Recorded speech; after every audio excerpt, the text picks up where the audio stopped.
ایک اور جگہ پر کہتا ہے کہ ان کا امام اکبر تکبیرۃ الایمان میں تصریح کر چکا کہ نبی پاک صلی اللہ علیہ وسلم کی تعریف ایسے کرو جیسی آپس میں ایک دوسرے کی کرتے ہو، بلکہ اس میں بھی کمی کرو، یہ ایمان ہے، یہ دین ہے اور دعویٰ ہے، لا حول ولا قوت الا باللہ العلی العظیم۔ ایک اور جگہ لکھتا ہے کہ یا ان کی تعریف ایسی کرو جیسے آپس میں ایک دوسرے کی کرتے ہو، بلکہ اس سے بھی کم، الی غیر ذالک من الخرافات الملعونہ۔ سمجھ گئے؟ یہاں ایک لفظ پہ ذرا توجہ دینا۔ احمد رضا نے ایک لفظ نقل کیے، میں نے احمد رضا کی 3 مختلف جگہوں سے عبارتیں آپ کو پیش کی ہیں۔ احمد رضا نے تینوں عبارتوں میں ایک بات لکھی ہے، وہ کیا کہ یہ کہتے ہیں رسول کی تعریف ایسی کرو جیسے باہم ایک دوسرے کی کرتے ہو، بلکہ اس میں بھی کمی کرو۔ اس میں کیا لفظ ہے؟ کم۔ سمجھ آ رہی ہے بات؟ اس لفظ پر غور کرنا، تینوں عبارتوں میں کمی کا لفظ موجود ہے۔ تکبیرۃ الایمان اٹھاؤ اور مجھے یہ لفظ دکھا دو، کم کا لفظ۔ میں نے آپ کو کہا نا کہ یہ کیا کرتا ہے، اپنا مفہوم لکھتا ہے، پھر اس پہ دلائل شروع کر دیتا ہے۔ دیکھو جی نبی کی شان تو بڑی ہے، نبی پہ دلائل شروع کر دے گا۔ اور بھائی جو بات لکھی ہوئی نہیں ہے، جو تیرا من پسند اور خود تراشیدہ جو تیرا ترجمہ ہوتا ہے، مفہوم ہوتا ہے، تو اس مفہوم کے اوپر ساری بنیاد کھڑی کر کے کہتا ہے کہ جی ان لوگوں نے نبی کی شان کم کر دی، نبی کی شان نہیں مانتے۔ اب سنو شاہ اسماعیل کیا کہتے ہیں۔ شاہ اسماعیل شہید رحمۃ اللہ علیہ نے ایک حدیث نقل کی ہے، اور حدیث کا ترجمہ لکھا ہے کہ حضرت مطرف نے نقل کیا کہ آیا میں بنی عامر کے ایلچیوں کے ساتھ پیغمبر خدا کے پاس، پھر کہا ہم نے کہ تم سردار ہو، نبی کو ہم نے کہا، فرمایا کہ سردار تو اللہ ہے۔ نبی نے کیا فرمایا؟ ہم نے کیا کہا تھا؟ انت سیدنا، تو نبی نے فرمایا السید هو اللہ، یا السید اللہ، سید کون ہے؟ سردار تو اللہ ہے۔ پھر ہم نے کہا کہ آپ ہمارے بڑے ہو بزرگی میں اور بڑے ہو سخاوت میں، انت افضلنا فضلا واعظمنا طولا، تو نبی پاک صلی اللہ علیہ وسلم نے ہماری اس بات کے جواب میں کیا فرمایا؟ فقال، آپ نے فرمایا قولوا قولکم او بعض قولکم، تم یا تو اتنی بات کہا کرو یا اس کا بعض حصہ کہا کرو، یہ نبی نے فرمایا۔ اب شاہ صاحب ترجمہ کر رہے ہیں، ترجمے پہ غور کرنا۔ یہ لفظ جو ہے نا بڑا وہ ہے، قولوا قولکم او بعض قولکم۔ نبی کیا فرما رہے ہیں؟ میری تعریف کرو، میری تعریف میں یا تو یہی بات کہا کرو یا اس کا بعض۔ نہیں سمجھ آیا؟ یہ روایت مشکات میں بھی ہے، ابو داود میں بھی ہے، مشکات والے نے ابو داود سے لی ہے۔ ایک بات کا مجھے جواب دو، یہ قولوا قولکم او بعض قولکم، اس لفظ بعض کا ترجمہ یہ بھی تو کوئی کر سکتا تھا کہ یا تو اتنا کہو یا اس سے کم کہو، ہے نا؟ کم کا لفظ آ رہا ہے نا حدیث میں۔ تو شاہ اسماعیل کیا کہتے ترجمے میں؟ یا اتنا کہو یا اس سے کم۔ پھر آپ کہتے کہ شاہ اسماعیل نبی کی تعریف کم کر رہے ہیں۔ سمجھ آ رہی ہے بات؟ جبکہ شاہ اسماعیل نے یہ نہیں کہا۔ لفظ کم کہیں کسی معنی میں آتا بھی تو شاہ اسماعیل نے وہ لفظ استعمال، دیکھ لو اس کی احتیاط دیکھو۔ شاہ اسماعیل نے ترجمہ کیا کہ سو فرمایا کہ خیر اس طرح کا کلام کہا کرو یا اس سے بھی تھوڑا کلام کرو، یا اس سے بھی تھوڑا کلام کرو۔ یہ نہیں فرمایا کہ میری تعریف کم کرو، شاہ اسماعیل یہ نہیں کہہ رہے، اس سے کلام تھوڑا کرو، کلام کو تھوڑا کرو۔ میری تعریف کرتے ہو تو یا تو اتنی کرو یا اس سے تھوڑا کلام کرو۔ احتیاط دیکھو شاہ اسماعیل شہید رحمۃ اللہ علیہ کی۔ اب اردو ترجمے ابو داود کے بریلویوں نے بھی لکھے، تم اٹھاؤ بریلویوں کی کتاب ابو داود کی شرح اور مجھے اس میں دیکھ کے بتاؤ کہ شاہ اسماعیل والا ترجمہ انہوں نے کیا ہے یا آپ یہ ترجمہ کرو قولوا قولکم، تم اپنی بات جتنی کہہ رہے ہو اتنی کہو، یا اس سے بھی بعض کہو. تو لفظ بعض اردو میں اس جگہ استعمال ہونا صحیح نہیں لگتا ہے نا، یا اس سے بھی بعض کہو. لفظ بعض اردو زبان میں اس جگہ پر مناسب نہیں نظر آتا، تو بعض اس جگہ پہ کم ہی کا معنی بنتا تھا.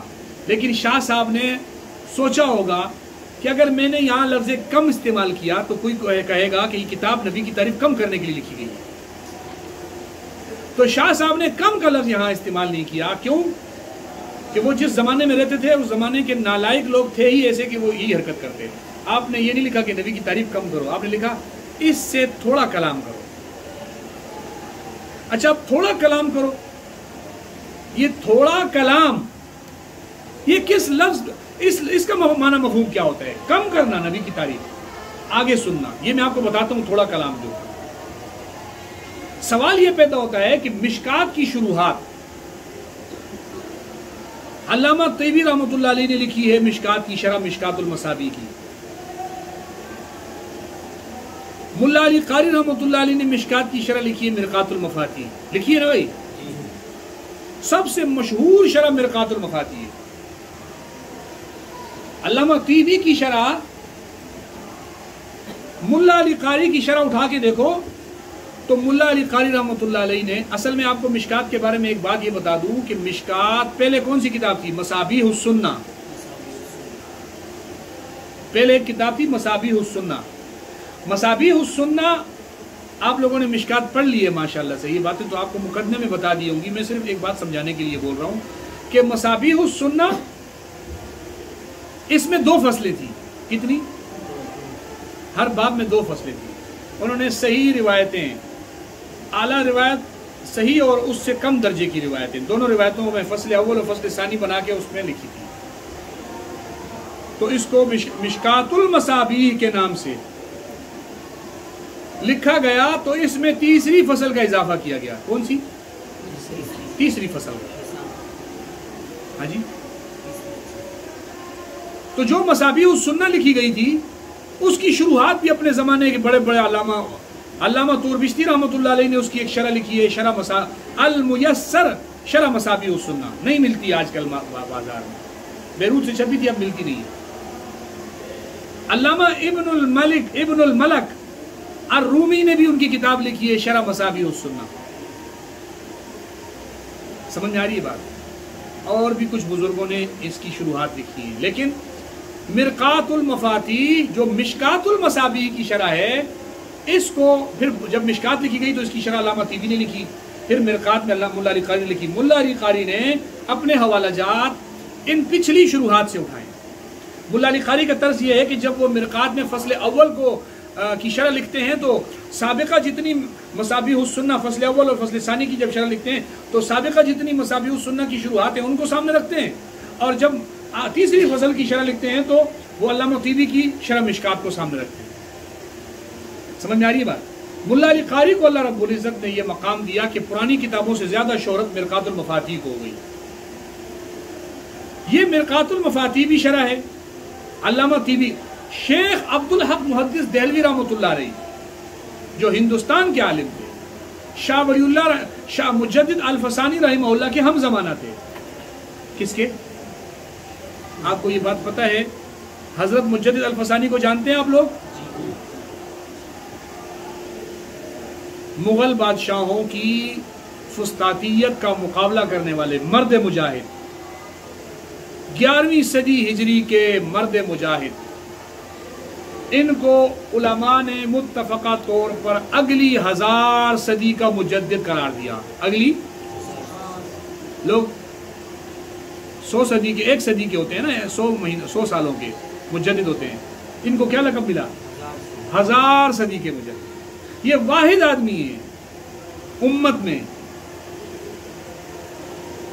11ویں صدی میں. اس کے بعد کوئی اس مقام کا بندہ نہیں تھا کہ جسے 1000ویں صدی کا مجدد قرار، 1000 یعنی 1000 سال کی جو ہے وہ مجدد قرار دیا گیا ہو. انہوں نے مشکات کی شرح لکھی عربی زبان میں اشعۃ اللمعات. مولانا جاگ رہے ہیں بھاگ رہے ہیں؟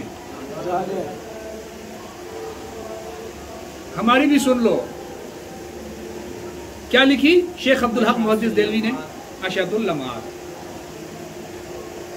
فارسی میں لکھی اشعۃ اللمعات، عربی میں لکھی لمعات التنقیح شرح مشکات المصابیح، دو شروحات شیخ عبدالحق محدث دہلوی نے لکھی.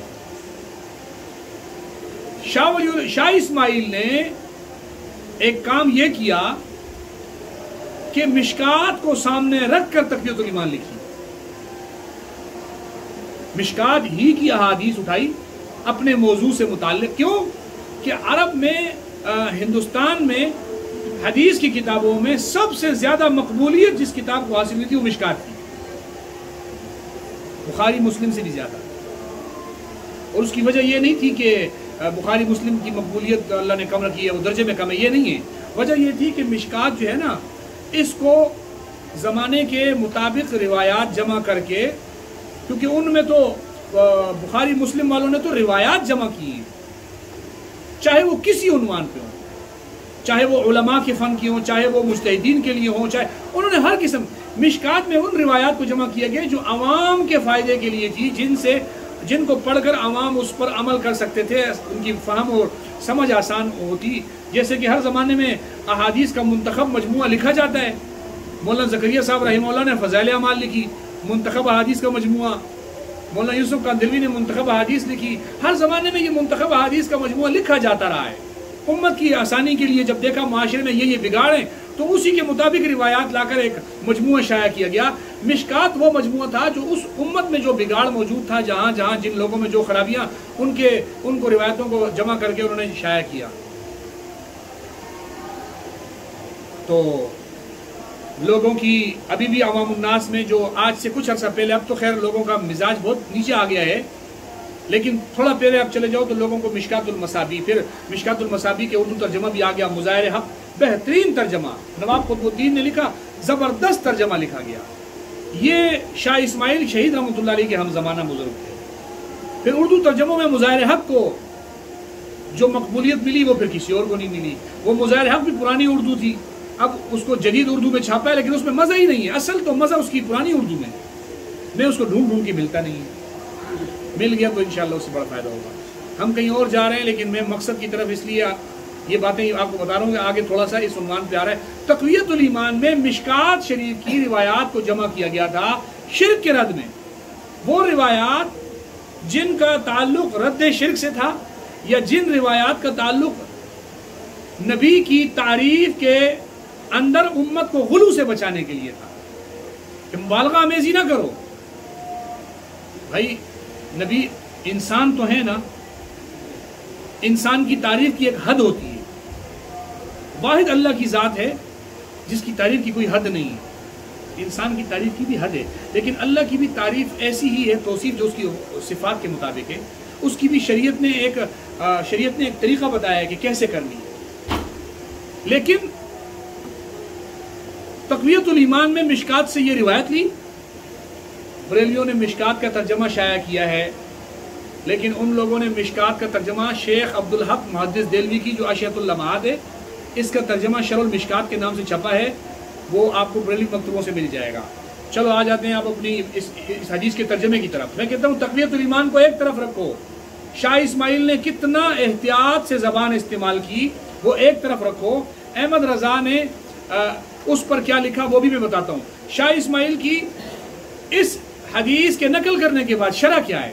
فائدہ، یعنی کسی بزرگ کی تعریف میں زبان سنبھال کے بولو، اور جو بشر کی سی تعریف ہو سو وہی کرو. سمجھ گئے؟ یہ اس حدیث کی شرح لکھ رہے ہیں، سمجھا رہے ہیں. سو جو بشر کی سی تعریف ہو وہی کرو، ان میں بھی اختصار کرو، ان میں بھی کم کرو. کم کرو لکھا ہوا ہے. کیا لکھا ہوا ہے؟ اور اس میدان میں منہ زور گھوڑے کی طرح مت دوڑو کہ کہیں اللہ کی جناب میں بے ادبی نہ ہو جائے. اللہ کی جناب میں احمد رضا خان نے یہی عبارت اٹھائی کہ کسی بزرگ کی زبان تعریف میں زبان سنبھال کے بولو، جو بشر کی سی ہو وہ بھی کرو، وہی کرو، اس میں بھی کمی کرو، اس میں بھی کم کا لفظ تھا؟ یا آپ کو کہیں حدیث میں کم کا لفظ ملا؟ ترجمے میں شرح میں کہیں کم کا لفظ ملا؟ یہ تھا اصل ان کا مقصد. آگے آؤ. اچھا بھائی، اب سوال یہ ہے کہ یہ لفظ اختصار کیا لفظ ہے؟ یہ اختصار کیا ہوتا ہے؟ اختصار کس زبان کا لفظ ہے؟ اس کا کیا معنی اور مفہوم ہے؟ کم ہے اس کا معنی؟ میں بتا یہ رہا ہوں، میں اس لیے یہ بات کر رہا ہوں کہ شاہ اسماعیل کی عبارت کا حدیث کا جو ترجمہ ہے اور جو شرح ہے، آپ نوٹ کرو کہ نبی پاک صلی اللہ علیہ وسلم کی تعریف میں کتنی احتیاط شاہ اسماعیل شیخ رحمۃ اللہ علیہ کر رہے ہیں. آؤ لفظ اختصار کا ترجمہ معلوم کرتے ہیں. کس سے معلوم کریں؟ کس سے معلوم کریں ترجمہ؟ ہم لوگ ڈھونڈتے رہے ہمیں کوئی بندہ ملا نہیں.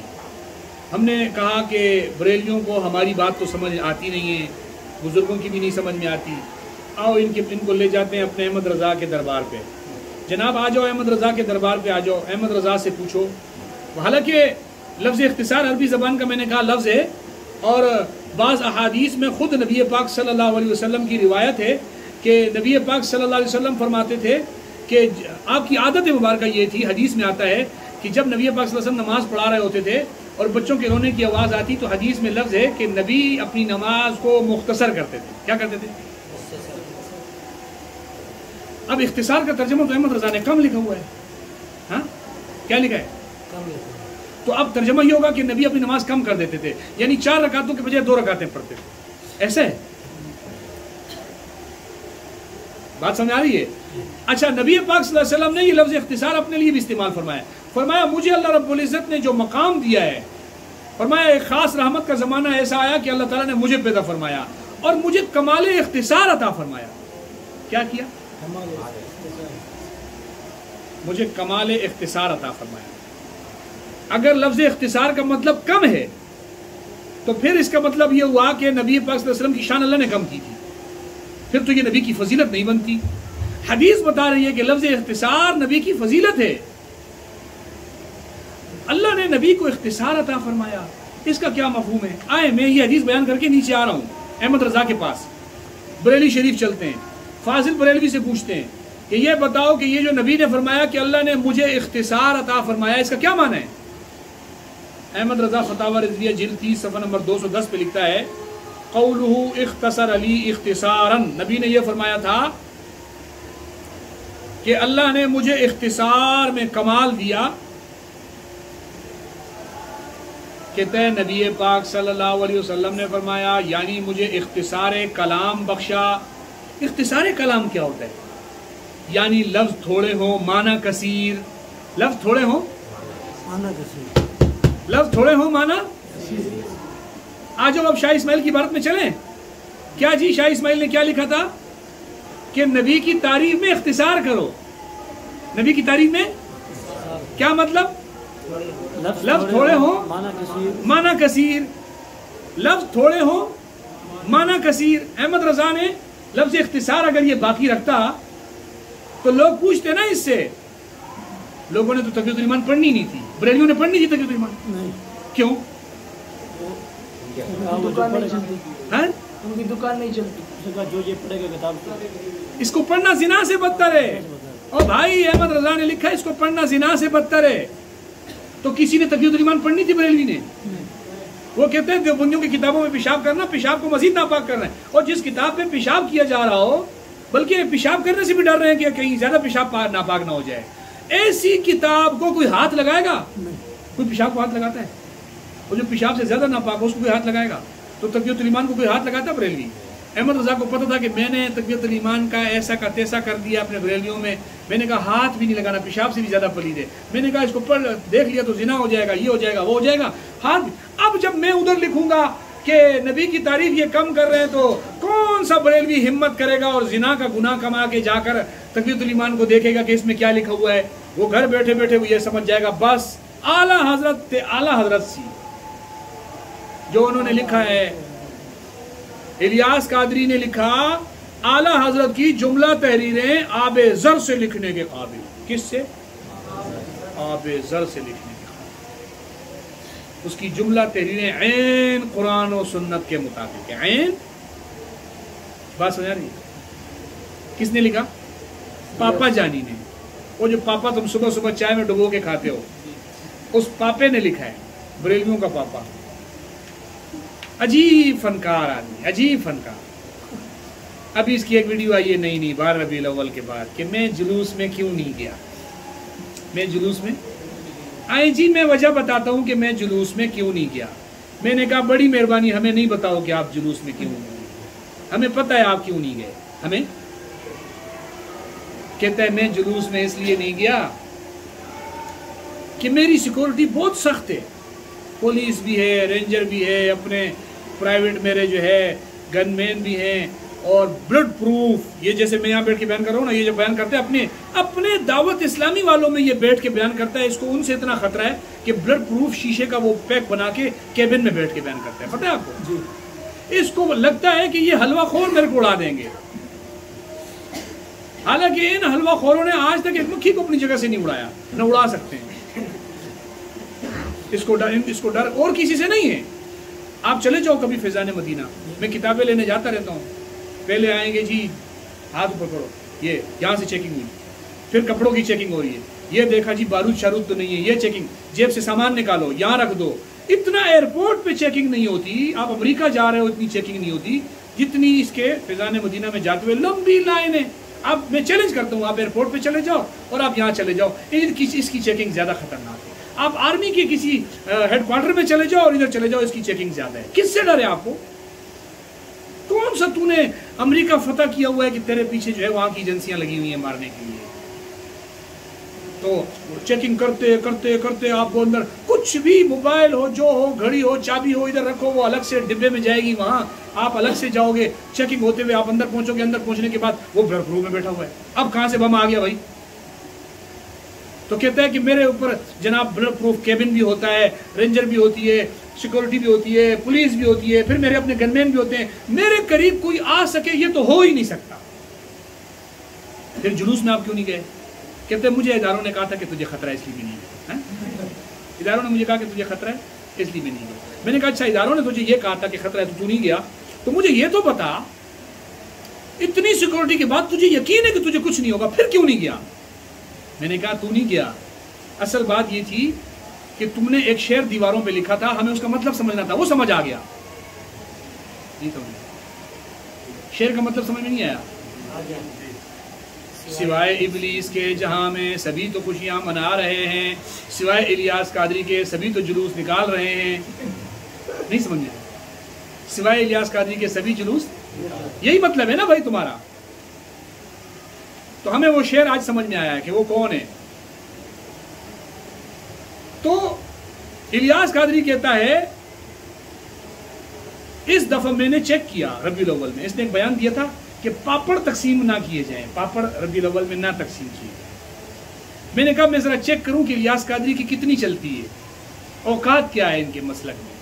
تم کہتے ہو لوگوں کو ہم نے میلاد کے جلوسوں پہ لگایا ہے، چلو لگایا تو تم ان سے بدعات چھڑواؤ، ڈانس چھڑواؤ، تبلے اور باجے چھڑواؤ، تم ان سے یہ جو عورتوں کے جلوس ہے یہ چھڑواؤ، مسجدوں کی بے حرمتیاں یہ چھڑواؤ، نبی کے نام کے وہ نیچے بینر رکھ کر اوپر بیٹھے ہوئے ہیں یہ ان سے چھڑواؤ. یہ تم ان سے برائیاں چھڑواؤ گے، تم ان سے پاپڑ نہیں چھڑوا سکتے. میں نے جا کے دیکھا بڑے بڑے پہاڑ پاپڑوں کے، پورے روڈوں پہ میں گھوماؤں، میں نے دیکھا سارے روڈوں پہ پاپڑ رکھے ہوئے ہیں. میں نے کہا بھائی یہ ہے، تم ان سے کیا بدعات چھڑواؤ گے؟ پاپڑ تو چھڑوا کے دکھاؤ. سارا سال پاپڑ نہیں کھاتے لیکن 12 ربیع الاول کو پاپڑ کھاتے، تم وہ ان سے نہیں چھڑوا سکتے. یہ انہوں نے قوم کو جس طرف لگایا ہوا ہے نا، یہ الٹے بھی لٹک جائے نا، قوم اب واپس نہیں آئی. حضرت مجدد الفسانی رحمۃ اللہ علیہ نے 2 ٹوک بات کہی تھی.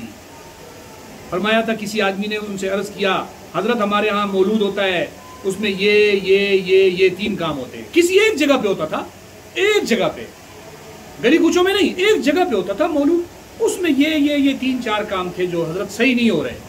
ان 3-4 کاموں کو کیسے نکالا جائے؟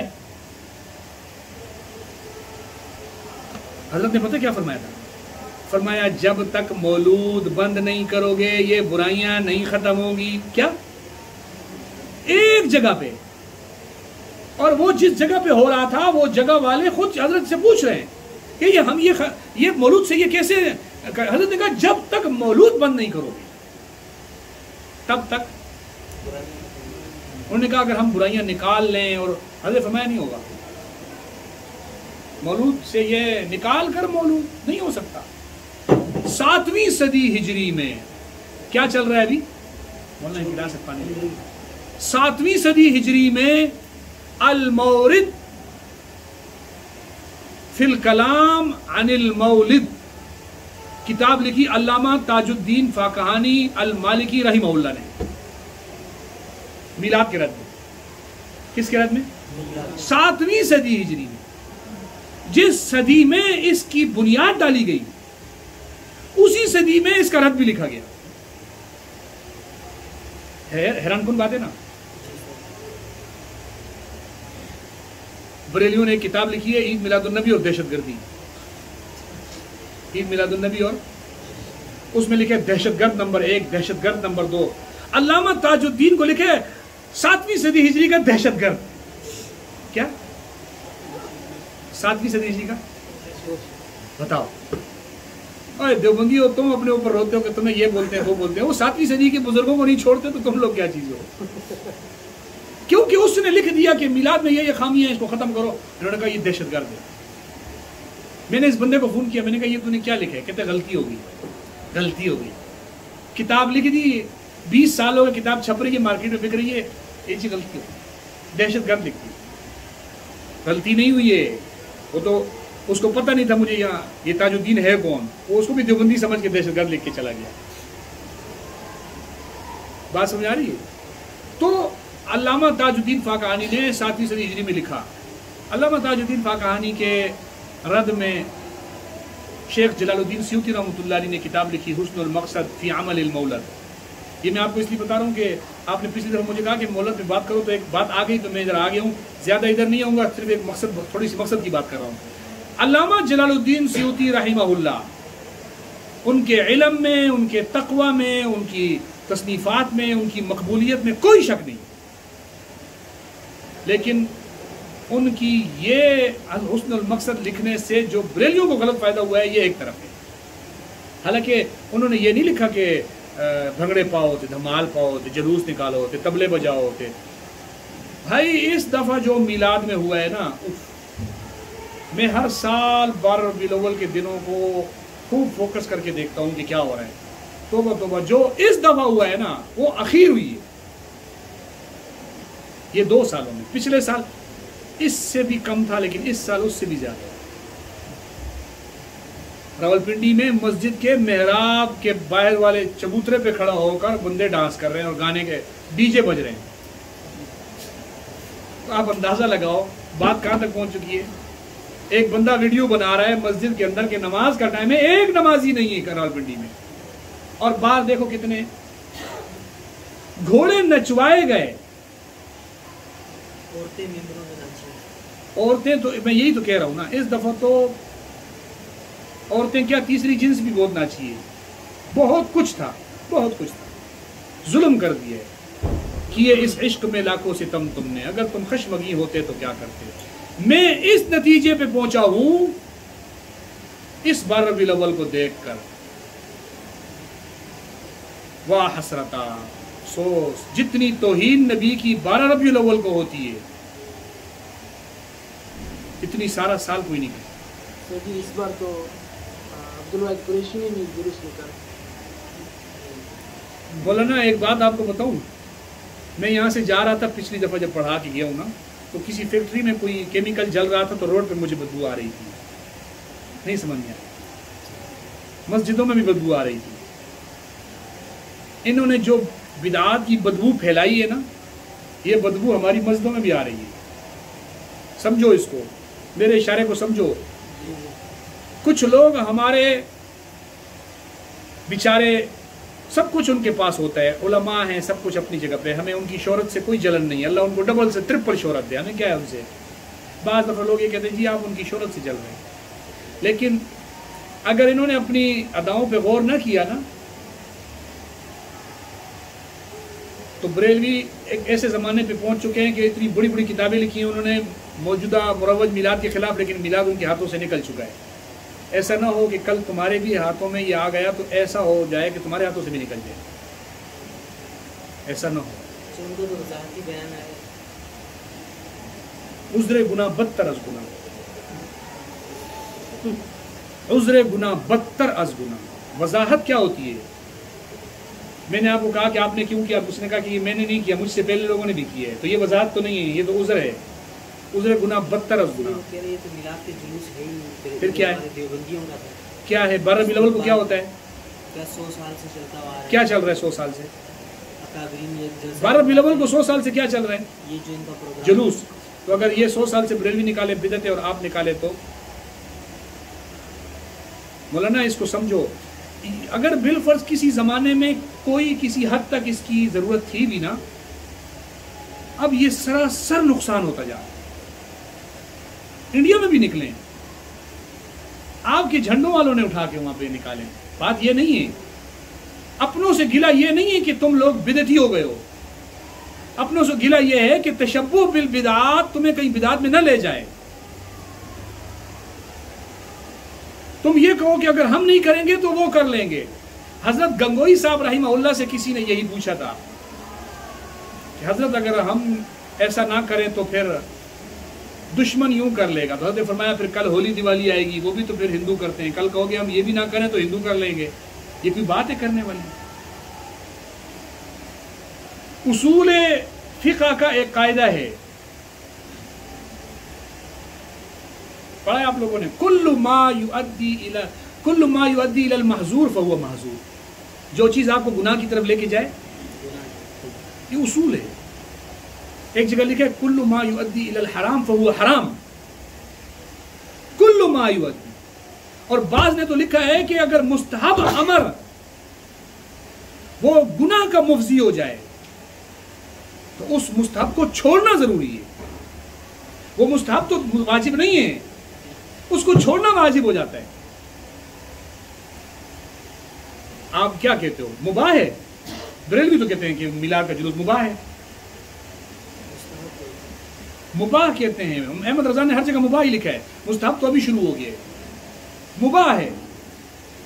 میں پہلے مباح پہ تو بات کروں. مباح کو احمد رضا نے لکھا جس کے کرنے پہ ثواب نہیں، نہ کرنے پہ. تو آپ جو باہر نکل رہے ہو یہ اس کا ثواب ملتا ہے آپ کو؟ یہ 12 ربیع الاول کو آپ کا مقصد نبی کو ثواب پہنچانا ہے نا. تو ایصال ثواب تو تب ہوتا ہے جب جو کر رہا ہو اس کو تو مل رہا ہو ثواب. بھائی مجھے ثواب مل نہیں رہا، میں آگے پہ کیسے پہنچاؤں گا؟ کہتے ہیں نبی کو ایصال ثواب ہے. بھائی پہلے تو خود ثواب تو لے. تیرے عمل کا تجھے ثواب ملے گا تو آگے جائے گا، تجھے ملے نہیں آگے کہاں سے جائے گا؟ ایصال ثواب ہے. مباح طریقہ مت اپناؤ، اس کے لیے مستحب طریقہ اپناؤ. اور مستحب طریقہ ہمارے ہاں اپنایا جاتا ہے. حضرت گنگوئی صاحب رحمۃ اللہ علیہ نے فتاوی رشیدیہ میں اٹھا کے دیکھ لو، تمہارے پاس رکھی ہوئی ہے، خود پڑھ لینا. براہین قاطعہ میں حضرت سہارنپوری نے لکھا ہے کہ نفس ذکر ولادت مستحب ہے. نفس ذکر ولادت کیا ہے؟ نبی کا تذکرہ، چاہے آپ کی ولادت کا ہو، بعثت کا ہو، ہجرت کا ہو، وفات کا ہو، جو بھی تذکرہ ہو، نبی کی سیرت کا کوئی پہلو ہو. سیرت پورا نبی کی زندگی کو کہتے ہیں، اور ولادت ایک پہلو ہے. ایسا ہے نا؟ جو ساری سیرت بیان کرتے ہیں وہ نبی کو نہیں مانتے، جو صرف ولادت کر رہے ہیں وہ مانتے ہیں. نہیں سمجھ میں آیا؟ ان کے دعوے جو چیک کرو نا. دیوبندی نبی کو نہیں مانتا. نبی وہ کیا کرتا ہے؟ سیرت میں تو سب آ جاتا ہے. ولادت بھی آتی ہے، بعثت بھی آتی ہے، ہجرت بھی آتی ہے، جہاد بھی آتا ہے، ان کا نماز بھی آتا ہے، روزہ بھی آتا ہے، ساری سیرت اس کے اندر آ جاتی ہے. وہ ہم کریں تو ہم نبی کو نہیں مانتے. اور اگر یہ صرف ولادت ایک پہلو کریں تو یہ نبی کو بڑے ماننے والے ہو گئے. یہ کہاں کا انصاف ہے یار؟ تم کس قاضی کے پاس جا کے یہ فیصلے لیتے ہو؟ اور اگر مستحب ہے تو مستحب کا تارک گناہگار نہیں ہوتا. مستحب کا تارک پھر یہ کیوں کہتے ہو سوائے ابلیس کے؟ جو نہیں کر رہا وہ ابلیس کیسے ہو گیا؟ وہ تو گناہگار ہی نہیں ہے. سوائے ابلیس کے جہاں میں سبھی خوشیاں. کیا مطلب ہوا کہ جو نہیں نکلا ہوا باہر وہ ابلیس ہے. گناہ نہیں ہے تو ابلیس کیسے ہو گیا؟ اس شعر کا مطلب تو مجھے بتاؤ. سوائے ابلیس کے جہاں میں سبھی خوشیاں. ان کی ایک کتاب ہے خزینۃ المبلغین، دعوت اسلامی والوں نے چھاپی ہے. اس میں لکھا ہوا ہے کہ شیطان نبی کی وفات پر خوش ہوا تھا. حضرت آدم فوت ہوئے، شیطان نے خوشیاں منائی تھی. اور 12 ربیع الاول نبی کی وفات کا دن بھی لکھا ہے. یہ کہتے ہیں شیخ عبدالحق محدث دہلوی نے لکھا ہے کہ جی میلاد کرو. اچھا شیخ عبدالحق محدث دہلوی نے نبی کی وفات کون سی تاریخ کو لکھی ہے؟ کہتے ہیں 12 کو. یہ بھی تو مانو نا. نہیں، یہ غلط لکھا ہے. جو دل کی بات ہے وہ صحیح لکھی ہے، جو دل کے خلاف ہے وہ. حضرت جلال الدین سیوطی نے جی حسن المقصد کتاب لکھی ہے، علامہ تاج الدین فاقانی کو جواب دیا ہے. دیکھو جی کتنی زبردست کتاب لکھی ہے. اچھا علامہ جلال الدین سیوطی نے یہ بھی تو لکھا ہے کہ انگوٹھے چومنے والی روایتیں ساری کی ساری من گھڑت اور جھوٹی ہیں. کہتے ہیں یہ غلط لکھا ہے. یہ کیا لکھا ہے؟ تو پورا جلال الدین سیوطی بھی ان کو پسند نہیں ہے. وہ لکھے حسن المقصد. شیخ عبدالحق محدث دہلوی، میں آ رہا تھا بات کو، حضرت مجدد الفسانی رحمہ اللہ اس صدی کے بزرگ تھے. حضرت مجدد الفسانی رحمۃ اللہ علیہ 7ویں صدی ہجری سے یہ جنگ چھڑی تھی میلاد والی.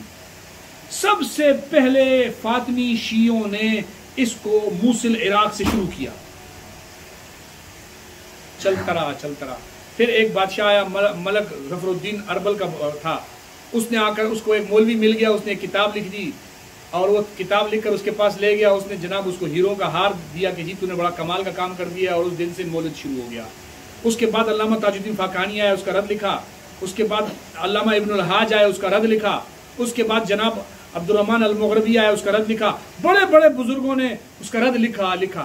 شیخ جلال الدین سیوطی رحمہ اللہ نے آ کر ایک کتاب لکھی حسن المقصد. انہوں نے لکھا کہ جی تاج الدین فاقانی سے غلطی ہوئی ہے. ملا علی قاری نے کتاب لکھی المورد، تقریباً اسی طرح کا کوئی نام ہے. انہوں نے بھی آ کر لکھا جی، وہ بھی انہوں نے بھی لکھ دیا کہ تاج الدین فاقانی سے غلطی ہوئی ہے. میں نے کہا مجھے ایک بات بتاؤ، تمہیں شیخ جلال الدین سیوطی کا فیصلہ منظور ہے؟ کہا منظور ہے. میں نے کہا وہ کہتے ہیں انگوٹھے چومنے کی ساری روایتیں من گھڑت ہے، مانو؟ کہتے نہیں، یہ منظور نہیں. میں نے کہا مجھے ان کا دونوں فیصلے منظور ہیں. انہوں نے میلاد پر کتاب لکھی، مجھے وہ بھی منظور. جھگڑا ختم کر رہا ہوں. انہوں نے انگوٹھے چومنے کا رد لکھا، مجھے وہ بھی منظور. تمہیں پورا جلال الدین سیوطی منظور ہے؟ کہتا ہے تمہیں حسن المقصد کیسے منظور ہے؟ میں نے کہا انہوں نے لکھا ہے میلاد کہتے ہیں اللہ کی اس نعمت پر کہ لقد من اللہ علی المؤمنین اذ بعث فیہم رسولا، اللہ کا شکر ادا کرنا کہ اللہ تو نے ہمیں اس نبی کی امت بنایا، تو نے نبی کو ہم میں پیدا فرمایا، تو نے نبی کو ہماری طرح مبعوث فرمایا. اس پر شکر کرنے کا نام مولد ہے. کیا ہے شکر کرنے کا؟ میں مانتا ہوں، میں تو 24 گھنٹے جو درود پڑھتا ہوں، میرا مقصد کیا ہے؟ اسی کا تو شکر ہے. اس نے کہا صدقہ کرو اس خوشی میں کہ نبی کی ولادت ہوئی ہے. بھائی اگر آپ صدقہ کرو، کسی مسجد کے ڈبے میں جا کے آپ چپکے سے پیسے ڈال دو، کسی غریب کو کپڑے لے کے دے دو اس خوشی میں کہ میرا نبی پیدا ہوا ہے، یہ مولد نہیں ہوگا؟ کر کے دکھاؤ. میں بزرگوں کو کہتا ہوں مولد مناؤ، آؤ بزرگوں کے طرز پہ، جو جلال الدین سیوطی نے لکھا ہے اور جو ملا علی قاری نے لکھا ہے. آؤ تم کتابیں نہیں چھاپو، وہ والا مولد بنا دو جو انہوں نے کیا ہے. ان کا مولد یہ تھا کہ شکر اللہ کی اس نعمت پر شکر ادا کرنا، صدقہ کرنا، خیرات کرنا، اللہ کے رستے میں تقسیم کرنا، بانٹنا، لہو و لعب سے بچ کر. آؤ یہ طور میں میلاد یہ والا کرتے ہیں. جاتے ہیں جس غریب کے گھر میں روشنی نہیں ہے وہاں چراغ جلاتے ہیں. چراغاں کرتے ہو نا، چراغاں کی جگہ بتا رہا ہوں کہاں کرنا ہے. قبرستان میں چراغاں کرنے سے کیا فائدہ؟ میتوں نے کون سا اٹھ کر وہاں پر صبح ڈائجسٹ پڑھنی ہے کہ ان کو تم چراغاں کر کے دے رہے ہو. چراغاں کی جس جہاں ضرورت تھی، جس زندوں کے گھروں میں اندھیرا ہے، اور تم جا کے قبرستان میں روشنیاں کر رہے ہو، جن کو اپنے نیک اعمال کی وجہ سے اللہ نے ایسی روشنی دی ہوگی کہ تمہارے روشنیوں کی کوئی ضرورت ہی نہیں ہے. یہ والا میلاد کرو نا جو ملا علی قاری نے. اچھا ملا علی قاری نے مولود پہ کتاب لکھی ہے، آپ کو منظور ہے؟ کہتے ہیں ہاں منظور ہے. میں نے کہا ملا علی قاری نے تو اسی کتاب میں لکھا ہے کہ نبی پاک صلی اللہ علیہ وسلم کے والدین مسلمان نہیں تھے. مانتے ہو؟ کہتے نہیں یہ نہیں مانتے، یہ ملا علی قاری نے غلطی کی ہے. میں نے کہا پھر آدھا ملا علی قاری مانا نا تم نے، پورا ملا علی قاری تم نے بھی نہیں مانا، پورا مانو نا. جتنی کتابیں چھاپتے ہیں بزرگوں کی، میں چیلنج کہہ رہا ہوں مجھے کسی ایک کتاب میں دکھا دو کہ 12 ربیع الاول کو جو آج جس طرح جلوس نکالے جا رہے ہیں، اس طرح کا جلوس نکالنا یہ مولد ہے. جس طرح یہ روٹی اور کھانے پینے کی چیزوں کی توہین ہو رہی ہے یہ مولد ہے. جس طرح عورتوں کو بغیر پردوں کے جناب آدھے نیم برہنہ بنا کے سڑکوں پہ نکال کے نچوایا جا رہا ہے یہ مولد ہے. جس طریقے سے آلات اللہ و لعب اور جناب دو بجا کے مزامیر کے ساتھ سڑکوں پہ آیا جا رہا ہے یہ مولد ہے. مجھے کسی ایک بزرگ سے دکھا دو، کمزور سے کمزور بزرگ کی مجھے کوئی دکھا دو کہ اس نے یہ مولد لکھا ہو، میں تمہارے ساتھ نکل کر یہ کام کرنے کو تیار ہوں. اور میں اور آپ میلاد کے منکر ہیں. کون؟ میں اور آپ کون ہیں؟ ان کے کاغذوں میں ہم کیا ہیں؟ ہم میلاد کے منکر ہیں. کیا بھائی ہم کیا نہیں کرتے؟ درود نہیں پڑھتے؟ وہ تو پڑھتے ہو. ہم قرآن نہیں پڑھتے؟ پڑھتے ہو. نبی کو اصالہ ثواب نہیں کرتے؟ کرتے ہیں. خیرات نہیں کرتے؟ کرتے ہیں. تو ہم کون سا والا میلاد نہیں کرتے کہ ہم میلاد کو نہیں مانتے؟ کہتے ہیں جو ہم کرتے ہیں وہ والا تم نہیں کرتے ہو، اس لیے تم میلاد کو، کون سا والا میلاد ہم نہیں مانتے؟ ہم وہ والا میلاد نہیں مانتے جو انہوں نے بنایا ہوا ہے. ورنہ وہ والا میلاد جو بزرگوں نے لکھا ہوا ہے وہ ہمارے سارے بڑے کرتے تھے.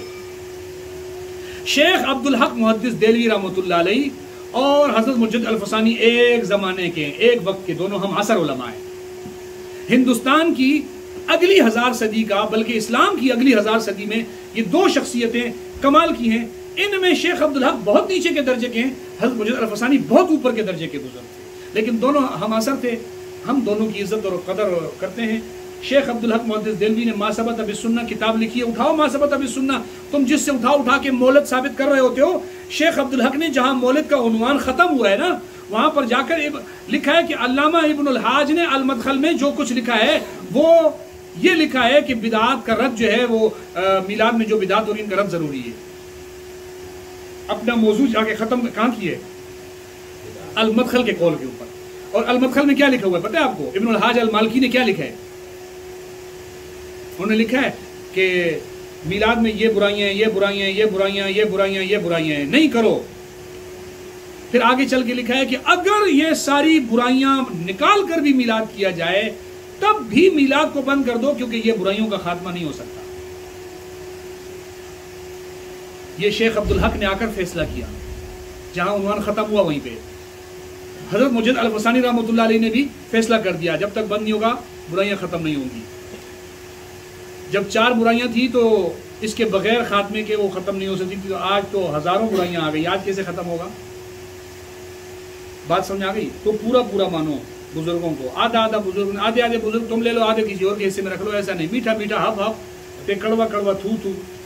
ایک وہ ان کا خادم حسین رضوی جب زندہ تھا ایک تقریر کر رہا ہے، کہتے ہیں یہ لوگ کہتے ہیں تم لوگ میلاد کو نہیں مانتے. کہاں سے ثابت ہے میلاد؟ کہتے ہیں میں بتاؤں میلاد کہاں سے ثابت ہے.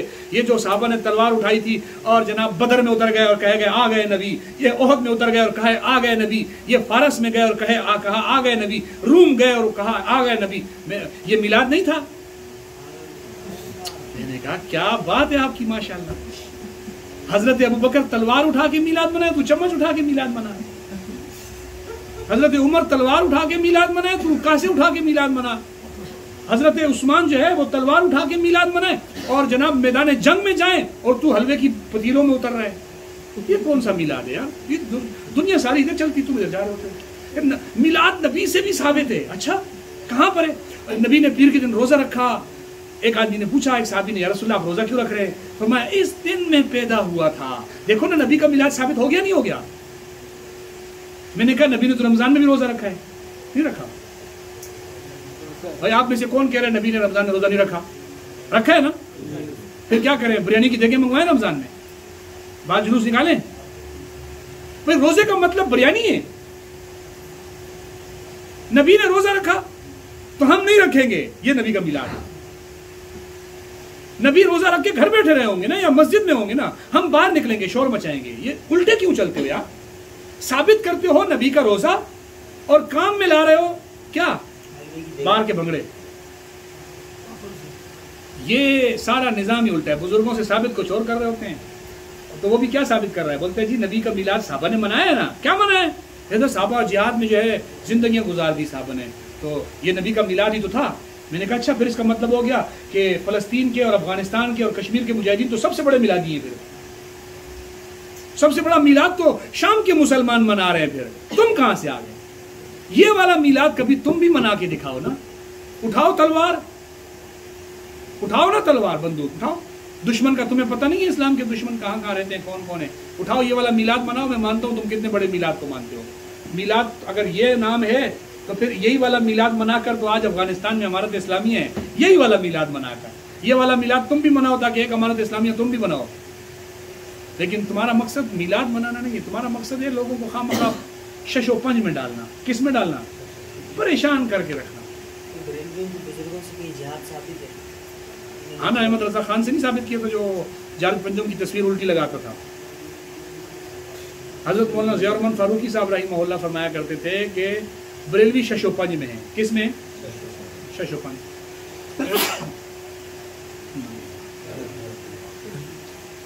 شش کس کو بولتے ہیں؟ اور پنج؟ 6 اور 5 کتنے ہوتے ہیں؟ 11ویں ثابت. 11ویں ثابت ہو گئی نہیں ہو گئی؟ شش و پنج. ابھی کل پرسوں ایک بریلوی مولوی کی تقریر آئی، پتہ نہیں آپ لوگوں نے سنی نہیں سنی، وہ 12 ربیع الاول ثابت کر رہا تھا. گھڑی کہیں لگی ہوئی ہے آپ کی؟ ہاں نمبروں والی، اس میں یہ والی نہیں، وہ جو ہوتی ہے سوئی والی، وہ سوئی کتنے گھنٹے ہوتے ہیں؟ 12 ہوتے ہیں. تم لوگ کہتے ہو 12ویں ثابت ہی نہیں. تمہارے تو ہر گھر کی دیوار پہ 12ویں لگی ہوئی ہے. وہ کیا ثابت کر رہا ہے؟ بولتے ہیں 12 سب سے بڑا ہنسا ثابت کر رہا ہے. 12ویں دیکھو 12ویں. بولتے ہیں اب آؤ پوری گھڑی سے تمہیں 12ویں ثابت کر کے دیں. کیا بات؟ کہتے ہیں 12 کے ادھر کیا ہوتا ہے؟ 11. ادھر کیا ہوتا ہے؟ 1 اور 11 کتنے ہوئے؟ 12 کے ادھر جو ہے 12 کے نیچے 10 ہوتا ہے، 10 کے سامنے 2 ہوتا ہے، 2 اور 10 کتنے ہوئے؟ اس کے نیچے 9 ہوتا ہے، 9 کے سامنے 3 ہوتا ہے، 3 اور 9 کتنے ہوئے؟ نیچے تک آ جاؤ، ہر نمبر سے 12ویں ثابت کر. یہ ابھی کل پرسوں یہ بیان چل رہا تھا، نہیں سمجھ میں آیا. دلائل کا بیتاج بادشاہ، کسی نے اس کے اوپر لکھا تھا دلائل کا بیتاج بادشاہ. تو بریلوی اسی طرح میلاد 11ویں 12ویں تمہارے گھروں سے ثابت کریں گے. تمہارے گھروں میں گھڑی لگی ہوتی ہے نا، تو وہ کہہ سکتے ہیں کہ آج ہم نے دیوبندیوں کے گھر سے ثابت کر دی 12ویں، کیونکہ گھڑی تو تمہارے گھر پہ تمہاری مسجد پہ لگی ہوتی ہے، تو ثابت ہو گیا. ایک بریلوی کو کسی نے کہا کہ جی 11ویں ثابت کرو. اس نے کہا کہ کہاں سے؟ بولا بس جہاں سے بھی. اس نے کہا میں دیوبندیوں کے گھر سے ثابت کروں؟ بولا کرو. اس نے کہا چلو آؤ میدان میں، آج میں دیوبندیوں کے گھر سے ثابت کرتا ہوں 11ویں شریف. کیسے؟ کہا دیوبندی چارپائی پہ سوتے ہیں، چارپائی استعمال کرتے ہیں؟ بولا ہاں. بولا اس کے پائے کتنے ہوتے ہیں؟ جلدی بتاؤ. اور سائڈوں کی جو لکڑیاں ہوتی ہیں وہ کتنی ہوتی ہیں؟ 4 اور 4 کتنے ہوئے؟ بان، ایک بان جسے بنتے ہیں وہ کتنا ہوا؟ 9. ایک وہ پاؤں کی طرف پانچنی، کتنے ہو گئے؟ 10. ارے یار یہ 10 ہو گئے. اس نے کہا ابے 10 ہوئے یہ تو کہتا ہے 11ویں ثابت کروں گا. کہتے ہیں ابھی دیوبندی آئے گا اس کے اوپر سوئے گا نا، 11واں وہ ہو گیا، ہو گئی نا 11ویں ثابت. بات سمجھ آ رہی ہے؟ کہتے ہیں ابھی دیوبندی آ کے اس کے اوپر سوئے گا تو 11 ہو گئے نا، تم کہتے ہو 11ویں. لو میں نے دیوبندیوں کے گھر سے 11ویں ثابت کر دی. یہ ہم واقعات سنتے تھے، لیکن کل جب میں نے گھڑی والا واقعہ دیکھا نا، ویڈیو دیکھی، تو مجھے یقین ہو گیا کہ یہ کسی نے مذاق نہیں کیا، یہ سچ ہوگا. کسی زمانے میں یہ لطیفے کے طور پہ چلتا تھا، ہم نے نور سنت میں بھی چھاپا تھا، لیکن جب یہ والی چیزیں دیکھتے ہیں تو ہمیں یقین ہو جاتا ہے کہ یہ سارے ہیں ہی لطیفے، یہ سارے لطیفے ہیں. تو ان لوگوں کا یہ سب کچھ جو ہے وہ اسی انداز میں. اب بات آئی تھی، کہاں چلی تھی بات آپ لوگوں کو؟ وہ اپنا اسٹاپ معلوم ہے ہم نے کہاں اسٹاپ کیا تھا؟ اختصار کے لفظ پہ. اختصار کیا تھا؟ کہ لفظ کے کلام میں الفاظ تھوڑے ہوں اور مفہوم زیادہ ہو، الفاظ تھوڑے ہوں معنی کثیر ہو. احمد رضا کہتا ہے اس کو کہتے ہیں اختصار. جب یہ ہو گیا اختصار تو اب ترجمہ کیا ہوگا کہ نبی کی تعریف میں اختصار کرو. مطلب یہ کہ تھوڑے لفظوں میں بہت تعریف کرو. تھوڑے لفظوں میں تو یہ نبی کی تعریف حضرت شاہ صاحب بیان کر رہے ہیں کہ توہین کر رہے ہیں؟ یار اتنا تو ان کو عقل آنی چاہیے تھی کہ شاہ صاحب جو لفظ نبی کی تعریف والا کہہ رہے ہیں، اختصار کا لفظ. میں نے بتایا کہ اختصار کا لفظ شاہ اسماعیل نے کے علاوہ کسی نے نہیں لکھا. حضرت شیخ عبدالحق محدث دہلوی رحمۃ اللہ علیہ نے، میں بتا رہا تھا کہ جو مشکات کی شروحات ہیں وہ ان بزرگوں نے لکھی ہوئی ہیں. آؤ میں ان بزرگوں سے آپ کو ملا علی قاری رحمۃ اللہ علیہ نے کیا لکھا ہے، علامہ طیبی نے کیا لکھا ہے، دوسرے بزرگوں نے کیا لکھا ہے، میں اس کی طرف نہیں جاتا ہوں، بات پھر بہت طویل ہو جائے گی. میں آ جاتا ہوں شیخ عبدالحق محدث دہلوی رحمۃ اللہ علیہ کی طرف، کیونکہ بریلوی شیخ عبدالحق محدث دہلوی کو سب سے زیادہ پیش کرتے ہیں، ہمارے سے بھی زیادہ پیش کرنے کی کوشش کرتے ہیں کہ دیکھو جی تم لوگ شیخ عبدالحق محدث دہلوی کو نہیں مانتے ہو.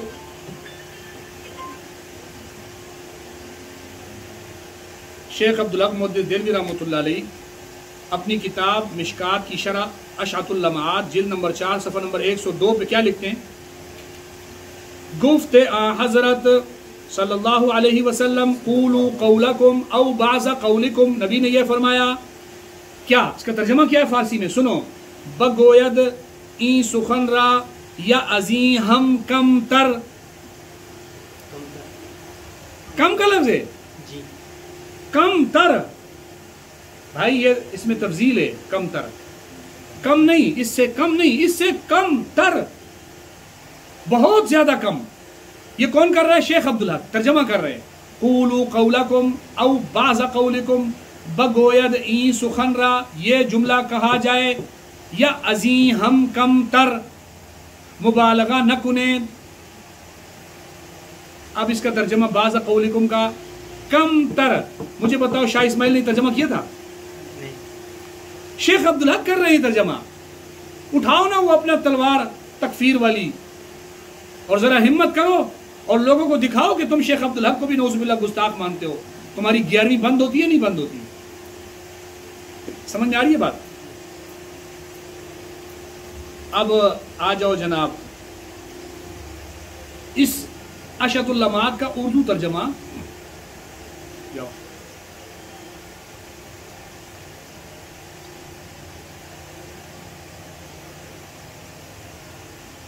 اشعۃ اللمعات کا اردو ترجمہ خود بریلویوں نے لکھا ہے،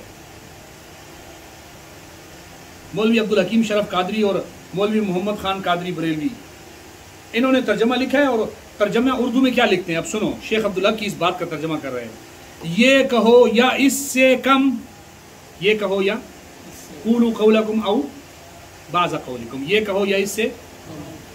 اگر احمد رضا خان کو لفظ کم پہ اعتراض تھا تو اس کا فتویٰ ہم پر نہیں لگے گا، کس پر لگے گا؟ ان علماء پہ لگے گا جو بریلوی ہیں، یہ شیخ عبدالحق ہیں۔ اور لفظ کم اگر کوئی بندہ متن میں لے کر آ جاتا ہے وہ تو گستاخ نہیں ہے، شرع میں لے کر آ گیا تو گستاخ۔ متن میں لفظ کم موجود ہے حدیث میں تو گستاخی نہیں ہے، اور اگر شرع میں آ گیا تو یہ کون سی بات ہوئی یار؟ شرع میں بھی تو گستاخی، حالانکہ شرع میں بھی نہیں ہے، جیسے میں نے آپ کو بتایا شاہ اسماعیل شیخ رحمۃ اللہ علیہ نے شرع میں یہ جملہ لکھا ہی نہیں ہے۔ سمجھ میں آ رہی بات؟ کہتے ہیں اپنا چہرہ اگر تم کبھی دیکھتے تو پھر نہ کوئی تم کمی دیکھتے۔ وہ کہتا ہے کہ میلا میلا چاند نہیں ہے دھول جمی ہے آنکھوں میں، اس رومال کو کام میں لاؤ آنکھیں اپنی صاف کرو، میلا میلا چاند نہیں ہے دھول جمی ہے آنکھوں میں۔ علماء دیوبند کی عبارتوں میں گستاخی نہیں ہے، تمہاری آنکھوں میں دھول ہے۔ صحیح ہے بھائی؟ تو یہ عبارت تھی شاہ اسماعیل شیخ رحمۃ اللہ علیہ کی جو میں نے آپ کے سامنے بیان کی ہے۔ اس کے بعد ایک اور عبارت ہے، اس عبارت میں بہت کچھ میں نے چھوڑ بھی دیا ہے کیونکہ عنوان بہت لمبا ہو جاتا ہے، ایک ہی عبارت میں بہت سارا ٹائم لگ جاتا ہے۔ اس کے حوالے سے کوئی سوال ہے آپ حضرات کے تو پہلے پوچھ لو۔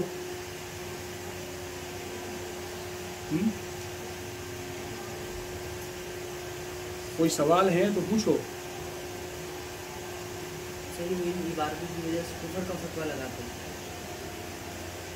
احمد رضا خان نے الکوکبۃ الشابیہ لکھی، سل السیوف الہندیہ لکھی، سبحان الصبوح لکھی، شاہ اسماعیل کے رد میں بہت کتابیں لکھی ہیں، اور ہر کتاب میں اس نے شاہ اسماعیل کو کئی لکھا کہ پنڈتوں سے زیادہ گالیاں دی، کئی لکھا جناب منہ بھر بھر کے، میں نے شروع میں آپ کو بیان کیا تھا، کئی لکھا ہے سری کفر ہے، یا اس پہ بھی لکھا ہوا ہے جیسے میں نے آپ کو پڑھ کے سنایا کہ کہا یہ سری کفر ہے، کھلا کفر ہے۔ اور آپ کو پتہ ہے جب کوئی شخص سری کفر کا ارتکاب کرتا ہے نا تو ایسا شخص کافر قطعی ہوتا ہے، کیونکہ وہ سری کفر کرتا ہے۔ اور اگر کوئی شخص سری کفر کا ارتکاب کرتا ہے تو اس کفر کو کفر کہنا بھی ضروری ہوتا ہے۔ صحیح کافر ہے نا، آپ کیسے اس کو کہیں گے کہ یہ کافر نہیں ہے؟ بات سمجھ آ رہی ہے آپ کو؟ ایک توجہ میری طرف کرو۔ لیکن احمد رضا خان نے مرنے سے پہلے جیسے میں نے آپ کو بتایا تھا ملفوظات اعلیٰ حضرت میں پوچھا گیا کہ شاہ اسماعیل کو کیسا سمجھنا چاہیے تو کیا کہتے ہیں؟ میرے نزدیک وہ یزید کی طرح ہے، ہم اس کو کافر نہیں کہتے، کوئی کافر کہے گا تو ہم منع نہیں کریں گے۔ تو احمد رضا خان نے اپنی زندگی میں شروع کے ابتدائی حصوں میں شاہ اسماعیل کی تکفیر کر کے ان کے خلاف لکھ کر اپنا خوب جو ہے بازار گرم کیے رکھا، اور پھر آخری عمر میں مرنے سے پہلے یہ کہا کہ ہم کافر نہیں ہیں۔ سمجھ آ رہی بات؟ تو یہ دو باتیں تھیں۔ اب جہاں لکھا نا ہم کافر نہیں کہتے، تو وہاں مصطفیٰ رضا خان نے نیچے حاشیہ لگایا ملفوظات میں، یہ میں نے ملفوظات پڑھی تھی۔ اس کے بیٹے مصطفیٰ رضا، احمد رضا کا بیٹا تھا مصطفیٰ رضا، اس نے نیچے حاشیہ لگایا۔ حاشیے میں لکھا کہ شاہ اسماعیل اور موجودہ دور کے دیوبندیوں میں یہ فرق ہے کہ شاہ اسماعیل کی عبارتوں میں تعویل کی گنجائش تھی، اس لیے ہم اس کو کافر کہنے میں تعامل کرتے ہیں۔ کس کی گنجائش تھی؟ حالانکہ پہلے کہہ رہا تھا کہ صریح کفر ہے، جیسے میں نے پڑھ کے بھی سنایا۔ تو صریح میں تعویل کہاں سے آتی ہے بھائی؟ صریح میں تعویل سنی نہیں جاتی۔ یہ کہتا ہے کہ ان میں تعویل کی گنجائش تھی۔ اب آ گئی بات کہ شاہ اسماعیل کی عبارت میں صریح کفر ہے یا کفر میں تعویل ہے، مؤول ہے، کیا ہے؟ یہ پہلے طے کریں بریلوی، یہ طے نہیں کر سکتے۔ اگر یہ صریح کفر ثابت کریں گے تو پھر صریح کافر کو احمد رضا کافر نہیں کہہ رہا، پھر احمد رضا کافر ہے۔ صریح کفر ہے تو پھر صریح کافر کو احمد رضا کافر نہ کہہ کر خود کافر۔ اور اگر کفر میں تعویل تھی تو پھر اس کا مطلب یہ ہوا کہ احمد رضا جو صریح کفر کہہ رہا تھا یہ جھوٹ بول رہا۔ نہیں سمجھے؟ اگر کفر میں تعویل تھی تو احمد رضا جو کہہ رہا تھا صریح کفر ہے یہ جھوٹ بول رہا تھا، تہمت باندھ رہا تھا، اس پر حد قذف لگنی چاہیے۔ سمجھ میں آ رہی بات؟ اگر صریح کفر نہیں تھا اور احمد رضا کہہ رہا تھا تو یہ تہمت کا مرتکب تھا، مسلمان کی تکفیر کا مرتکب تھا۔ تو بمصداق حدیث خود کافر، آ گیا نا سمجھ میں؟ مصداق حدیث کیا ہے؟ یہ خود کافر۔ اور اگر کفر میں تعویل تھی، اس عبارتوں میں تعویل کی گنجائش تھی، تو تعویل کس کو کہتے ہیں؟ کہ عبارت میں صحیح مفہوم موجود ہو۔ صحیح مفہوم یعنی ایک تعویل یہ نا کہ ایک عبارت میں وہ ذو معنی ہو، ایک طرف کا معنی بھی دے رہا ہو، دوسری طرف کا معنی بھی دے رہا ہو، یعنی کفر کا معنی بھی دے رہا ہے اور اسلام کا معنی بھی دے رہا ہے۔ سمجھ آ رہی ہے بات؟ تو احمد رضا کا اصول یہ تھا کہ اگر کسی کی عبارت میں 100 وجوہات میں سے 99 وجوہات کفر کی ہوں اور ایک وجہ اسلام کی پائی جاتی ہو، یعنی ایک تعویل اسلام کی ہو، تو اس آدمی کو مسلمان کہیں گے کافر۔ 100 وجوہات میں سے 99 وجوہ اگر کفر کی ہوں اور ایک وجہ اسلام کی ہو تو ہم اس کو کافر نہیں کہیں گے۔ میں بریلویوں کو کہتا ہوں احمد رضا نے شاہ اسماعیل کو کافر نہیں کہا۔ شاہ اسماعیل کی جتنی بھی باتیں ان میں وہ وجہ اسلام کیا ہے، یعنی میں بھی ایک دن مر کر مٹی میں مل جاؤں گا، بریلوی کہتے ہیں یہ عبارت گستاخانہ ہے، تم اس کے 99 گستاخی والے معنی نکال کر لاؤ۔ اور مصطفیٰ رضا کہتے ہیں عبارتوں میں تعویل ہے، مجھے ایک تعویل ایسی بھی تو دکھاؤ کہ اس کا صحیح معنی کیا ہے، صحیح معنی بنتا ہے اسلام والا، وہ کیا ہے؟ صحیح معنی بھی تو بتاؤ نا بھائی، صحیح معنی ہے اس کا مطلب اس کے اندر مصطفیٰ رضا کہہ رہے ہیں نا اس میں تعویل ہے، اس کا کیا مطلب ہے؟ اس میں صحیح والا معنی ہے، تو جب صحیح والا معنی ہے تو آپ کیوں نہیں لے رہے؟ صحیح والا معنی ہے آپ کیوں نہیں لے رہے؟ جبکہ احمد رضا نے الام والعلا میں لکھا ہے کہ قائل کا موحد ہونا اس بات پر ثبوت ہے کہ اس کی عبارت میں اس کے کہے ہوئے جملے میں کفریہ معنی مراد نہیں ہوگا۔ اگر بولنے والا موحد ہے، جیسے کہ آپ نے مختصر المعانی میں پڑھا ہے نا، انبت الربیع البقلا، موسم بہار نے پودے اگائے، موسم بہار میں سبزی اگائی، تو اصل پودے کون اگاتا ہے؟ اللہ خالق کل شیء، اور آپ کہتے ہو موسم بہار، تو آپ خالقیت کی نسبت کسی اور کی طرف کر رہے ہو، لہذا آپ مشرک ہو گئے۔ تو وہاں دیکھا جاتا ہے قائل کون ہے۔ اگر قائل مسلمان ہو، موحد ہو، تو پھر معنی کون سا والا لیا جاتا ہے؟ اسلام والا. صحیح ہے. تو آپ مجھے یہ بتاؤ کہ شاہ اسماعیل شہید رحمۃ اللہ علیہ کی عبارت میں جبکہ وہ مسلمان تھے تو یہ بھی کہتے ہیں پہلے مسلمان تھے، کافر بعد میں ہوئے. سمجھ آ رہی ہے بات؟ بقول ان کے پہلے مسلمان ہی تھے. چلو پہلے مسلمان تھے تو ان کی عبارت میں اگر ایک لفظ کے دو معنی ہوں تو کون سا والا لینا چاہیے آپ کے اصول کے مطابق؟ صحیح والا نا. تم وہ کیوں نہیں لیتے ہو؟ وہ والا لے لو. توجیہ القول بما لا یرضی بی قائل. احمد رضا کہتا ہے کہ یہ اصول ہے کہ ایسی توجیہ کسی عبارت کی بیان کرنا جس پر اس کا قائل راضی نہ ہو یہ غلط ہے. ایسی توجیہ بیان کرنا قائل کی اس پر قائل راضی نہ ہو یہ غلط ہے.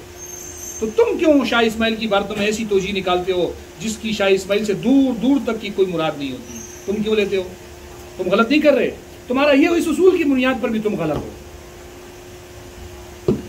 سمجھ میں آ رہی ہے بات؟ یہ اپنے اس تضاد کو کیا جواب دیتے ہیں؟ کس کا؟ یہ احمد رضا خان کی باتوں کا جو تضاد ہے آج کے بریلوی اس کا کیا جواب دیتے ہیں؟ کوئی جواب نہیں ہے. کیا جواب؟ کوئی جواب نہیں ہے بریلویوں کے پاس. دیکھو بریلویوں نے اس پر کتابیں لکھی ہیں. ایک کتاب ابھی انڈیا کے ایک بریلوی نے لکھی ہے مطیع الرحمان رضوی نے. اس نے شاہ اسماعیل اور احمد رضا والے اس مسئلے کو حل کرنے کے لیے ایڑی چوٹی کا زور لگایا، نیچے سے اوپر تک اس کا کوئی حل نہیں نکال سکا. وہ کہتا ہے جی وہ دیکھو نا پرانے زمانے میں فقہا تھے، متکلمین تھے، تو ایک آدمی کو متکلمین کافر کہتے تھے، دوسرے آدمی کو فقہا کہتے تھے کہ نہیں جی فقہا تھوڑا متکلمین جو ہے وہ کفر میں تھوڑی جلدی کرتے ہیں، فقہا وہ کفر میں نرمی کرتے ہیں، تو لہٰذا یہ ہے تو وہ ہے تو فلانا. تو لہٰذا آپ کیا کہو گے کہ جس کو متکلم نے کافر کہا فقیہ نے نہیں کہا تو کیا فقیہ بھی کافر ہوگا تو متکلم بھی؟ ایسی بات نہیں ہے. احمد رضا کے معاملے پہ ایسی بات نہیں ہے. بریلویوں کا کہنا یہ ہے کہ احمد رضا بیک وقت متکلم بھی تھا، فقیہ بھی تھا. احمد رضا بیک وقت. اب احمد رضا کو دو ٹکڑوں میں تقسیم کرو، آدھا متکلم بنا دو، آدھے کو فقیہ بنا دو. پھر یہ والا متکلم اس کو کہے گا کہ تو کافر. اس کے علاوہ تو کوئی حل نہیں ہے کہ احمد رضا بحیثیت متکلم، جب احمد رضا متکلم کی سیٹ پہ آ کے بیٹھتا ہے تو کہتا ہے شاہ اسماعیل کافر ہے، جو اس کو کافر نہ کہے وہ کافر ہے. احمد رضا جب متکلم کی سیٹ پہ آ کے بیٹھتا ہے تو کیا کہتے ہیں کہ شاہ اسماعیل کافر ہے، جو اس کو کافر نہ کہے وہ کافر ہے. نتیجتاً یہ ہے کہ احمد رضا کافر ہے. یہ کون کہہ رہا ہوتا ہے؟ احمد رضا. پھر یہی احمد رضا فقیہ کی سیٹ پہ آ کے بیٹھ جاتا ہے، پھر کہتا ہے کہ شاہ اسماعیل کافر نہیں تھا، جو اس کو کافر نہیں کہتا وہ بھی کافر نہیں تھا، لہٰذا احمد رضا کافر نہیں تھا. دو بھائیوں کی لڑائی ہو گئی نا، تو ایک بھائی دوسرے کو ماں کی گالی دے نہیں سکتا تھا، تو وہ اس کو کہتا تھا تیری ماں کی ایسی تیسی، بحیثیت یہ کہ وہ تیری ماں ہے. تو یہ وہی والی بات ہے. احمد رضا کافر ہے بحیثیت یہ کہ یہ فقیہ ہے، احمد رضا مسلمان ہے بحیثیت یہ کہ یہ متکلم ہے.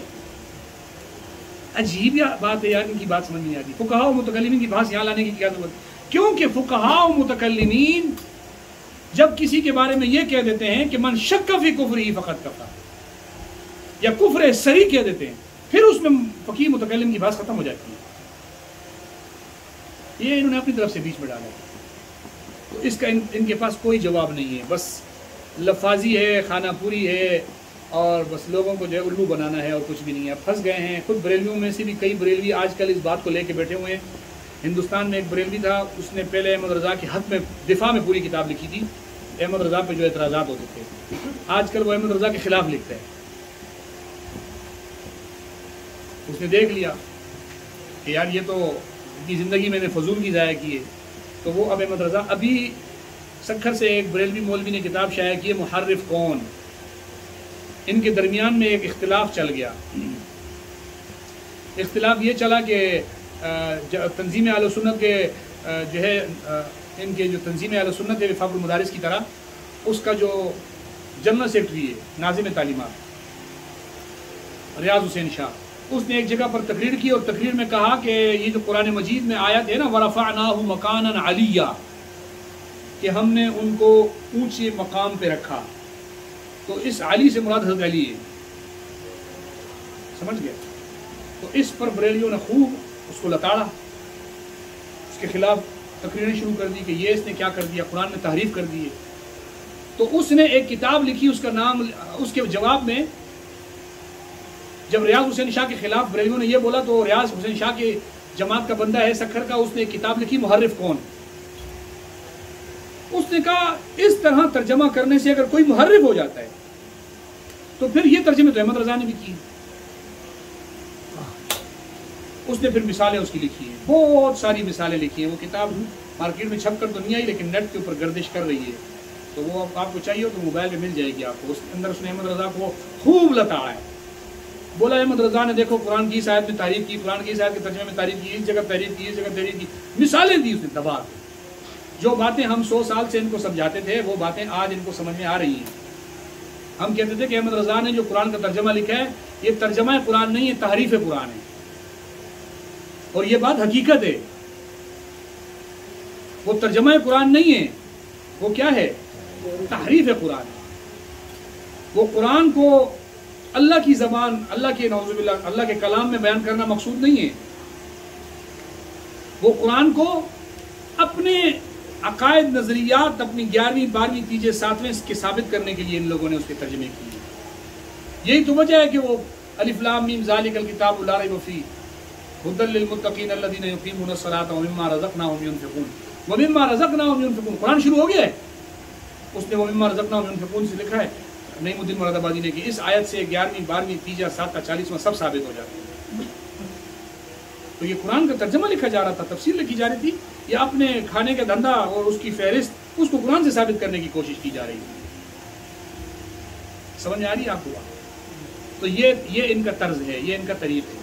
اس طرز و طریق کو صراحتاً تحریف کہا جاتا ہے. سر جی جو پاپا جانی یہ عالم ہے، اس سے پوچھا گیا کہ تو عالم ہے تو اس نے کہا کہ میں کسی مدرسے کا فاضل نہیں ہوں. اس نے اپنا ایک تعارف ایک ویڈیو میں کیا ہے، وہ ویڈیو ضرور دیکھیں. کہتے ہیں میں کھاڑا در میں ایک مندر تھا، اس کے باہر اگربتیاں بیچتا تھا، جھاڑو اور اگربتیاں. یہ جھاڑو اور اگربتیاں بیچتا تھا. حضرت تھانوی رحمۃ اللہ علیہ نے ایک واقعہ لکھا ہے کہ ایک پیر صاحب تھے، وہ کسی جگہ سفر پہ جا رہے تھے اپنے ایک مرید کے ساتھ. خاص چیلا جو ہوتا ہے، چیلا مرید سے ہٹ کے، اس چیلے کے ساتھ جا رہے تھے. تو ان کا گزر ایک گاؤں سے ہوا، جس گاؤں میں اس نے جا کے بازار سے کوئی روٹی خریدنے کے لیے گیا. تو اس نے پوچھا کہ جی روٹی کتنے کی؟ بولا 8 آنے کی. سالن کتنے کا؟ بولا 8 آنے کا. وہ لے کر آ گیا. پیر اور مرید دونوں نے کھایا. اس نے پیر کو کہا کہ پیر صاحب مجھے یہ سمجھ میں نہیں آیا کہ روٹی بھی 8 آنے کی، سالن بھی 8 آنے کی، یہ کیا ہے؟ میں ذرا بازار میں چکر لگا کے وہ جا کے اس نے بازار سے معلوم کیا تو پتہ چلا کہ ہاں ہر چیز 8 آنے کی ہے. ہر چیز کیا ہے؟ ہر چیز 8 آنے. اس نے پیر صاحب کو کہا پیر صاحب اس علاقے کو چھوڑ کے کہیں نہیں جاؤ. یہاں پستہ بھی 8 آنے کا، بادام بھی 8 آنے کے، یہاں پر دودھ بھی 8 آنے کا، اور قیمتی چیز 8 آنے کی. کیوں نہ یہیں رہیں، خوب کھائیں پیئیں، مزے اڑائیں. پیر صاحب نے اس کو بڑا سمجھا. اس نے کہا نہیں پیر صاحب، کبھی کبھی ایسے چیلے بھی ہوتے ہیں جو پیر صاحب کو بھی گھیر لیتے ہیں، نہیں یہاں سے نہیں جانا. پیر صاحب نے کہا چلو ٹھیک ہے. پیر صاحب نے کہا میں تجھے اس کی جو ہے نا میں تجھے وجہ بعد میں بتاؤں گا، چل تیرے کہنے پہ میں رک جاتا ہوں. کچھ دن رکا. اب مرید پہلے 1 روٹی کھاتا تھا جو 10 روپے کی ملتی تھی، اب جناب وہ 8 آنے کی 5 روٹیاں کھاتا تھا. اس نے کہا اور دبا کے کھاؤ. اب تو 8 آنے کی جتنی روٹی لو 8 آنے کی، جتنا سالن لو 8 آنے کا، ہر چیز. وہ کھاتا رہا. پیر صاحب تو مرید تو جناب کیا ہو گیا؟ پیر کو بھی پیچھے چھوڑ دیا. پیر صاحب تو خوب ہاتھی بن گیا. ہمارے شیخ مکرم حضرت مولانا حکیم اختر صاحب رحمہ اللہ فرماتے تھے کہ ہم اس کی یاد میں گھل گھل کے ہاتھی ہو گئے. ہم اس کی یاد میں گھل گھل کے بندہ ہاتھی ہوتا ہے. کہتے تھے ہم اس کی یاد میں گھل گھل کے ہاتھی ہو گئے، اتنے گھلے کہ دشمن کے ساتھی ہو گئے. تو وہ بھی گھل گھل کے ہاتھی ہو گیا. اچھا خاصا اس کی یہ گردن، یہ سر، یہ جسم خوب پل گیا. تو ایک دن بادشاہ نے پوری مجمع کو بلوایا ایک بازار میں، ایک گراؤنڈ میں. وہاں پہ آ کے فیصلہ ہوا کہ جی کیا مسئلہ ہے. جی بادشاہ نے، لوگوں نے کہا جی آج جو ہے نا جب بادشاہ کی عدالت لگتی ہے ہر آدمی کو وہاں جانا ضروری ہوتا ہے. بولا چلو. وہاں گئے تو ایک کیس آیا ہوا تھا، ایک بندہ قتل ہو گیا تھا. مدعی نے کہا جی فلانے نے قتل کیے. مدعی کو کہا کہ لاؤ کس نے قتل کیے. وہ اس کو لے کر آیا. تو نے اس بندے کو کیوں قتل کیا؟ میں واقعہ تھوڑا مفہوم بیان کر رہا ہوں، بہت زمانہ ہو گیا پڑے ہوئے. کہا جی وہ میں نے قتل نہیں کیا حضرت، میری دیوار اس کے اوپر گری اور یہ مر گیا، میں نے قتل نہیں کیا. اس نے کہا پھر کس نے کیا؟ اس نے کہا جس مستری نے یہ دیوار بنائی تھی نا اس نے خراب بنائی تھی، لہٰذا مجھے نہ مارا جائے، اس کے بدلے میں اس مستری کو مارا جائے. انہوں نے کہا چلو مستری کو بلا کے لاؤ. مستری کو بلایا، اس کو بولا جی تو نے دیوار کیوں ایسی کچی بنائی کہ یہ اس کے اوپر گر گئی؟ اس نے کہا یہ میرا قصور نہیں ہے جی. بولا کیا؟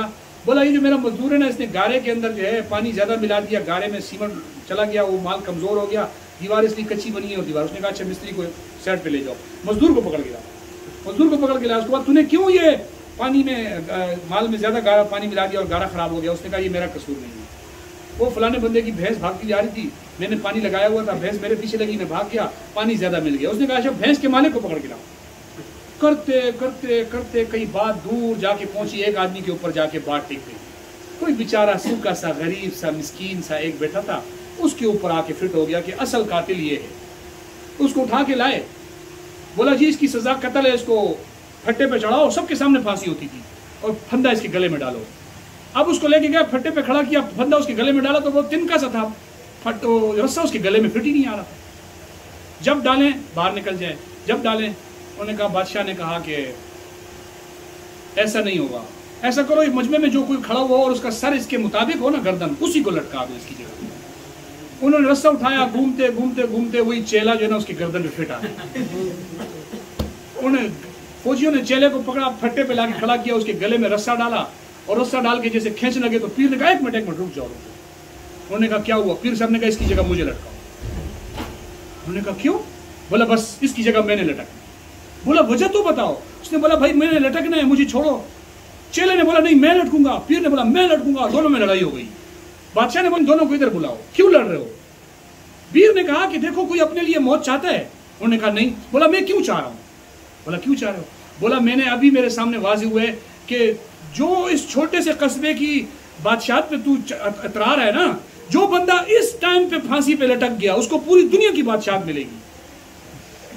بادشاہ نے کہا پاگلو دونوں کو ہٹاؤ، مجھے لٹکاؤ. میں خود یہ چاہتا ہوں میں پوری دنیا کا بادشاہ بن جاؤں. بادشاہ کے گلے میں رسی ڈال کے اس کو لٹکا دیا. پیر نے چیلے کا ہاتھ پکڑا، بولا بھاگ ادھر سے. تجھے کہا تھا جس جگہ ہر چیز 8 آنے کی ہو وہاں نہیں روکا جاتا. یہاں کھرا کھوٹا ایک قیمت پہ بکتا ہے.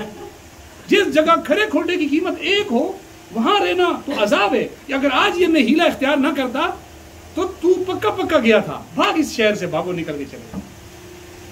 سمجھ میں آئی بات؟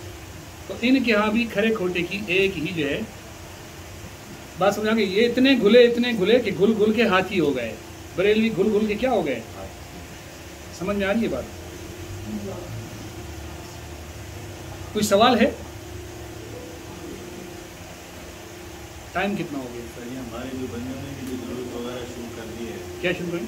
جلوس وغیرہ اکثر مثال یہ بریلوی لوگ ہمارے علاقے میں دیتے ہیں. یہ مولانا طاہر شاہ بخاری کے خاندان. ابھی میں نے تھوڑی دیر پہلے 1 گھنٹے اسی کے اوپر تقریر کی. آپ کہاں تھے؟ ابھی تھوڑی دیر پہلے میں نے اس پر تقریر کی ہے، گلا سکھا دیا.